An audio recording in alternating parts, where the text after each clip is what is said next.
Okay, class, I'm going to talk to you a little bit about the assignments in the course and the structure and some strategies for completing this class successfully through each unit. So we start the class on June 6th and we end on July 8th. And then I have a set day period that each unit is available.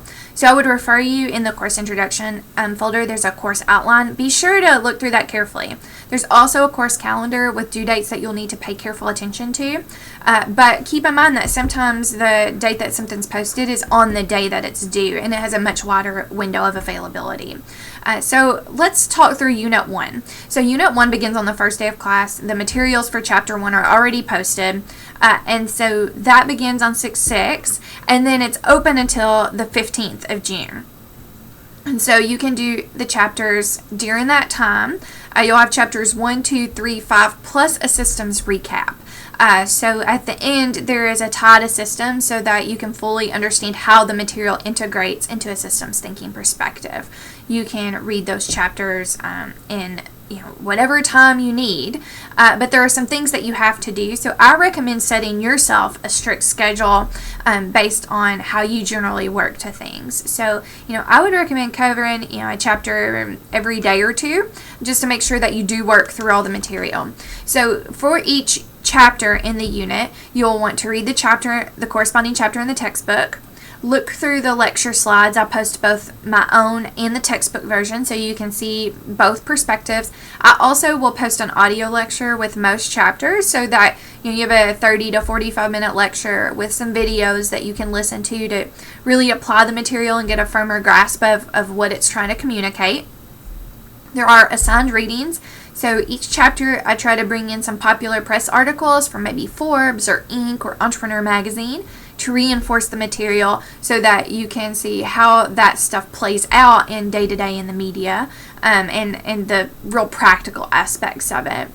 Then there's a discussion board. So once you get through all that, there are two questions. One, what did you learn? And two, what's still unclear or what do you need more information on? And I'll interactively engage in these discussion boards, as will your classmates. So feel free to reply to one another. This is a time for you to share material and information that really makes up for the time that we don't spend in class. And so it allows you to engage and get to know your classmates better. Then there's a quiz. So once you've gone through all the material, posted your discussion, you'll want to take the quiz for the chapter. It's 10 questions worth 10 points. It just goes through the highlights. Some of the questions are applied, some are more definitional. It's really just to test yourself that you've read the chapter. It's great practice for the exam. Even though it's all multiple choice, it helps you learn how to pace yourself at about a minute a question. It rewards you for having read the chapter. And it also teaches you how to interpret questions that in multiple choice format that are more applied, so that you actually have to understand the concept in order to get it right. It's not something you can generally just look up the definition in a textbook. And so I think that sets the stage for getting ready for the exams.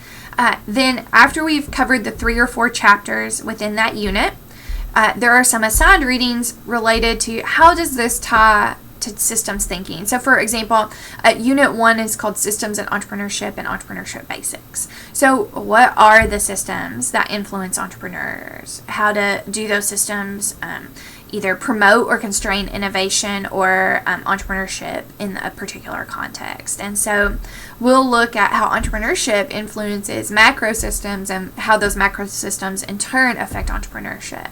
Once we've covered all of those areas, then the exam opens. And the exam is open from the 12th at midnight for Unit 1 until the 15th at the end of the day, 11:59 p.m. So you have several days in which you can access the exam. Do keep in mind that once you open it, the 75-minute timer starts counting down. And if you leave the exam for any reason, it keeps counting. So you have several days to pick up your exam, but once you pick it up, the timer counts down.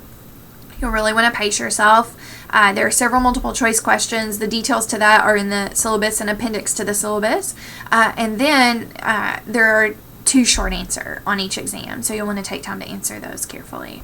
So make sure you leave yourself plenty of time. The exam is designed in a way that you should have enough time to take the exam. Then during each unit there are also 1 to 2 impact papers due. So impact papers have you take the systems perspective and then integrate popular press articles that illustrate it. And all the impact paper topics, the guidelines for formatting and that sort of thing, are on Blackboard under the impact papers tab. So just take a look at that on the course menu, read through all the information. I think you'll find it's pretty clear.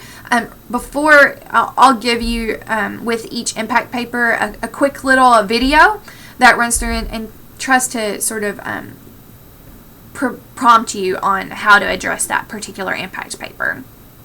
And then at the end of the session, there's a feasibility analysis due. This is just a 5-page paper, but it is a considerable amount of work, and I would expect for you to work on it throughout the session. So, after we've covered chapters 3 and 4, you should really be able to do the industry analysis and the product service analysis. And then once we get through the financial portions, I'll walk you through what does that look like, how does it really work, through some instructional videos, and then you'll be responsible for the feasibility analysis. This is totally manageable as an individual, but last semester the feedback I got was that people liked working in teams better. And if that's the case, I have methods that help promote teamwork. So, I'll help you figure out how to get a link to Dropbox where you can share documents, or you have some collaboration tools on Blackboard. The introduction discussion board should help you decide whether or not there's someone you would like to work with in the class. So if they have a business idea that interests you and they sound like maybe there's somebody that could be compatible with you, by all means, you can work with them virtually. The pitch at the end only has to be done by one person, although you're both welcome to take part in it. You can edit the video together. I don't expect anything extremely fancy for these videos. Something no more fancy than what I'm providing you here is fine. It doesn't have to be like a, cinema quality video, but it should make a good sale of your idea and cover all the elements which are detailed in the projects folder. Again, you're welcome to work on it individually, but I have found that students do appreciate working in teams, and there is a peer evaluation to accompany it so that you can provide one another with constructive feedback. This is a small class this session, so if you want to work in teams, I can give you quite a bit of individual attention. If you're working as individuals, then I won't be able to give you quite as much, but I still provide a lot of feedback if you're submitting things to me. And I'll keep that on your radar so that you don't lose sight of it when we're going through the unit material. Again, if you ever have questions, please let me know. Those are the high points that you'll find for the assignments for the semester. Please, make the course calendar and the course schedule that's posted on Blackboard your guide for getting through the material, because as soon as the exam availability period ends for an exam, then you move to the next section of material, and you really have to set a schedule to keep up with it in this type of session like we're dealing with 5 weeks. I do want to put on your radar that I only count your top 10 quizzes, so we drop one quiz, and I only count your top 2 exams, and we take 3 exams. So if you miss an exam, then you just take the other 2 exams. If you do well enough on the first 2 exams, then you don't have to take the final exam. And the final is not comprehensive in this class. It only covers the last unit of material. So in no way is it, does it penalize you if you need to take the final, and it can only help you.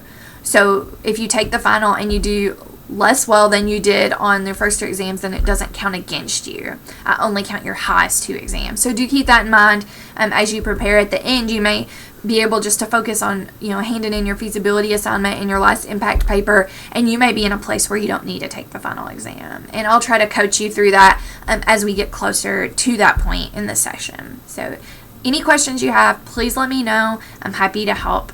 Thank you.